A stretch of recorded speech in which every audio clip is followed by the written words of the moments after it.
Assalamualaikum warahmatullahi wabarakatuh. Selamat datang di channel YouTube saya dan kembali lagi bersama saya Muhammad Rizal Anam. Saya dari kelas 2 Manajemen SDM dan dengan MPM 121020901.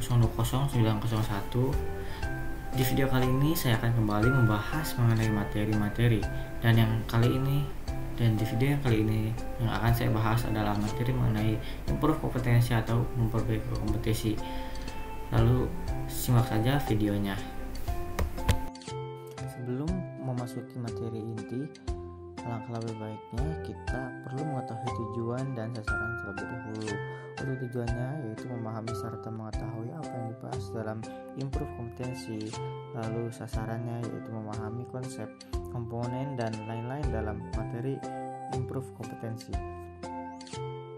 Kita akan memasuki materi pertemuan 14 yang membahas mengenai improve kompetensi atau memperbaiki kompetensi.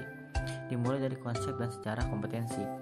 Yang pertama ada menurut Training Agency pada tahun 1988. Dia mengkonsepkan bahwa kompetensi yaitu kemampuan untuk menjalankan aktivitas dalam pekerjaan atau fungsi sesuai dengan standar kerja yang diharapkan.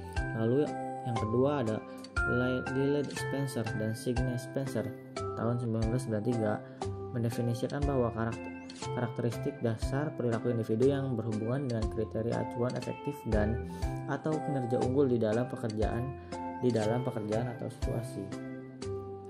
Lalu yang ketiga ada McClellan pada tahun 1993 mendefinisikan karakteristik dasar personal yang menjadi faktor penentu sukses tidak hanya seseorang dalam mengerjakan suatu pekerjaan atau situasi.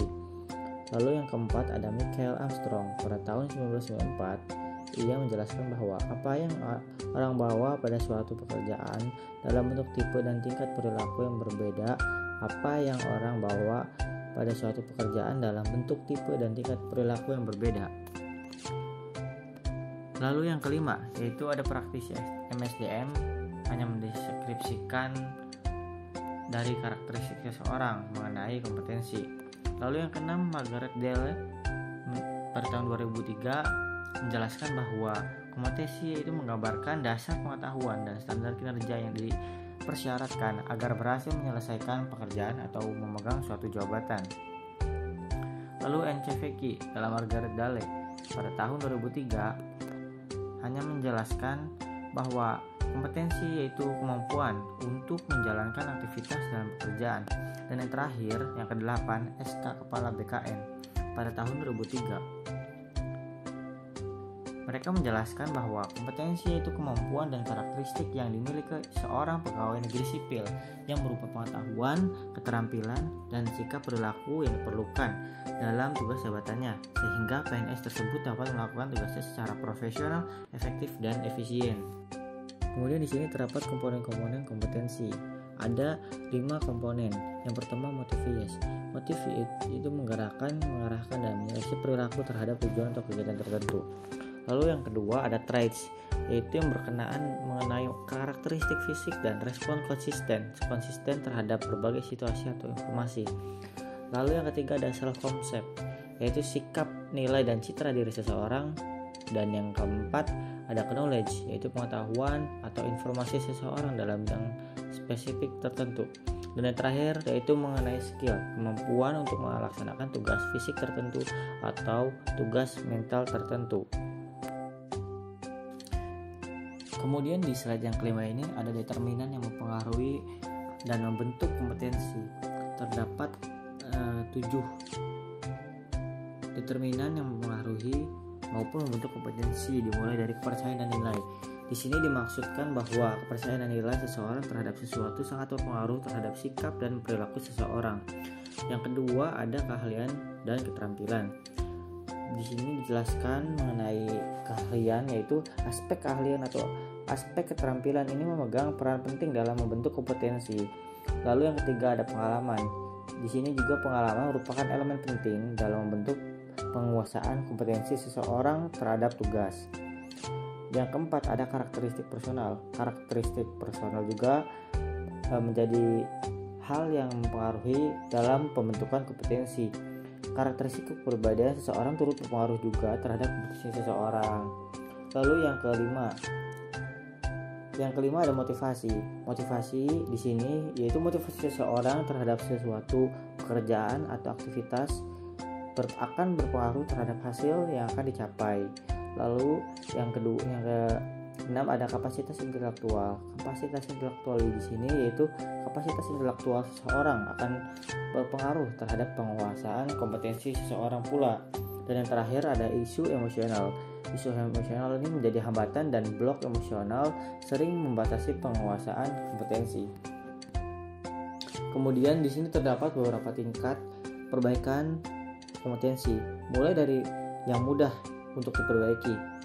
Contohnya yaitu dengan cara mengembangkan orang lain, efisiensi produksi, kerja tim, keahlian teknis, orientasi pelayanan, dan mengelola kinerja karyawan. Dan yang agak sulit diperbaiki adalah yang mengenai hasil orientasi, kualitas keputusan, pengaruh penyelesaian konflik, pemikiran analisis kecerdasan organisasional. Lalu yang terakhir, kategori sulit diperbaiki yaitu mengenai inisiatif, inovasi, integritas dan kejujuran, pengelolaan tekanan kejiwaan, pemikiran konseptualis maupun fleksibilitas. Lalu juga terdapat metode penilaian kompetensi. Ada alternatif untuk desain kompetensi dan ada 3, yaitu yang pertama desain studi terbaik atau klasik dengan menggunakan sampel, dan yang kedua desain studi pendek dengan panel ahli, dan yang terakhir studi terhadap pemegang jabatan dan pekerjaan di masa depan. Lalu terdapat juga rancangan studi terbaik model kompetensi dengan menggunakan sampel yang terdiri dari 6 tahap. Di sini sumbernya dari Spencer dan Spencer. Terdapat 6. Yang pertama itu menetapkan kriteria kinerja efektif, lalu yang kedua mengidentifikasi kriteria sampel, yang ketiga mengumpulkan data, yang keempat analisis data dan pengembangan model kompetensi, yang kelima validasi model kompetensi, dan yang terakhir yaitu mempersiapkan penerapan model kompetensi. Dan mengenai materi yang terakhir yaitu tahap-tahap dalam mendefinisikan model kompetensi.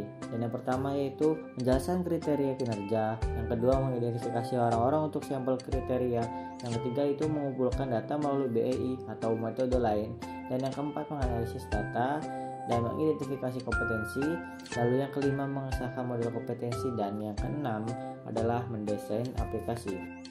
Dan sekian materi yang telah saya sampaikan, semoga dapat mudah dipahami bagi kalian. Dan jangan lupa yang telah menonton harus untuk meninggalkan komen, like, dan subscribe di channel